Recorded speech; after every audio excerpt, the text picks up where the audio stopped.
Industrial of electrical আপনাদের স্বাগতম। আমি আজকে আপনাদের দেখাবো যে একটি মোটর ফুল লোড এবং নো লোড এবং স্টার্টিং কারেন্টে কত অ্যাম্পিয়ার কারেন্ট নেয়। আমরা এখানে PUK √3 VI cos θ এই ফর্মুলা দিয়ে আমরা ক্যালকুলেশন করে দেখব যে 5 কিলোওয়াট মোটর ফুল লোডে কত কারেন্ট অ্যাম্পিয়ার নেয়।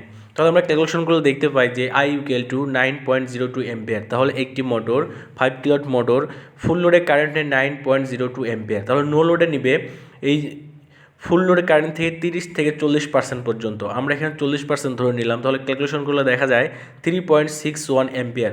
তাহলে স্টার্টিং কারেন্ট হলো 300 থেকে 400% পর্যন্ত নিবে। তাহলে আমরা এখানে মিনিমাম 300% ধরে নিলাম। তাহলে ফুল লোড থেকে আমরা 300% কারেন্ট গুণ করলে হচ্ছে 27.09 অ্যাম্পিয়ার। তাহলে এটা আমাদের স্টার্টিং কারেন্ট। তাহলে ফুল লোড কারেন্ট হলো 9.02 অ্যাম্পিয়ার এবং নো লোড কারেন্ট হলো 3.61 অ্যাম্পিয়ার এবং স্টার্টিং কারেন্ট হলো 27.09 অ্যাম্পিয়ার।